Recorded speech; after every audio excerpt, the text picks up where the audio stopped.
everybody. Welcome to Preschool Week here on the Daily Dose. I am so excited to share with you some wisdom from our Calvary preschool teachers. I've invited Connie Good, our preschool director, and Sarah Olson, one of our preschool teachers, to come talk about how we share faith with our preschoolers, how we teach them more about God's love and good tips and strategies for parents of preschoolers or grandparents of preschoolers. So what I need from you, what I'd love from you, is for you to go ahead and tag a family who you know has a preschooler in it, or share this with them on either Facebook or YouTube, because you're not going to want to miss this week. Here's our preschool teachers. Hi, I'm Connie Good, Director of Calvary Preschool here at Calvary Lutheran Church. And in my former life, I was a parent educator for 35 years.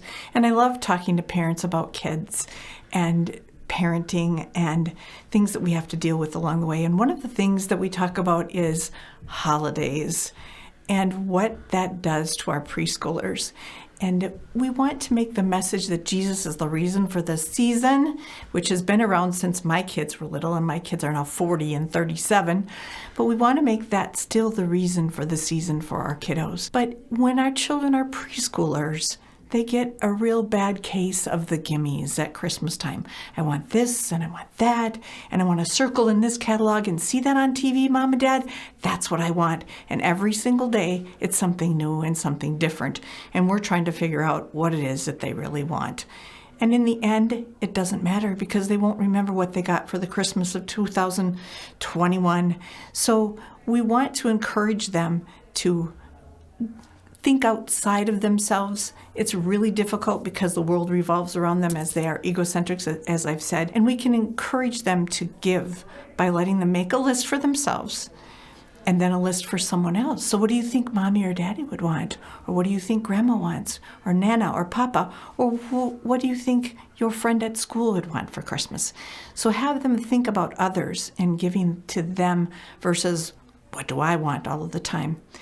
Giving toys to Toys for Tots or Jingle Bells, taking a card off the Christmas giving tree here at Calvary or another tree somewhere else. I think there's one at the mall, and include them in that shopping trip for that gift and bringing it back to the church. That was one of the things that my children enjoyed doing, is buying a gift for someone off the tree and bringing it back to our church as they were growing up. Remember to talk about the gifts that are not visible. Gifts like sharing, hugging, giving hugs, and showing love by doing something kind for someone.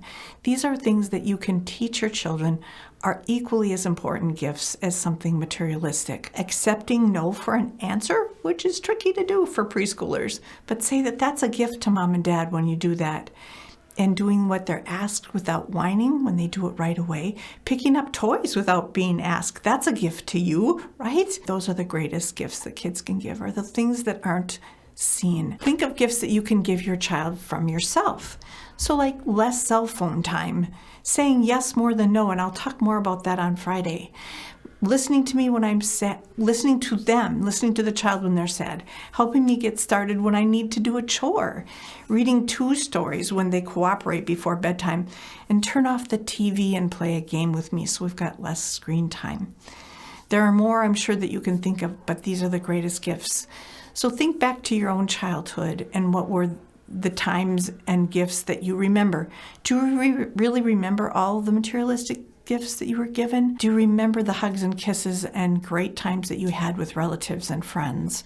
And that those times and those experiences of having love and nurturing from those people who loved you became more important. And if you didn't have those things, think of what a great opportunity this is for you to begin that with your child, with your children, to give them all of the love and joy of Christmas while talking about Jesus and Jesus' love for us, and that God gave us his greatest gift when he gave us Jesus. For the scripture reading today, it's Mark 12:41 through 44. Jesus sat down opposite the place where the offerings were put and watched the crowd putting their money into the temple treasury. Many rich people threw in small copper coins worth only a few cents. Calling his disciples to him, Jesus said, "Truly I tell you, this poor widow has put more into the treasury than all others. They all gave out of their wealth, but she, out of her poverty, put in everything, all she had to live on. So pour out your gifts of love and understanding and listening and kindness to your children this year, and encourage them to return that to you as well as all in this world. Thank you.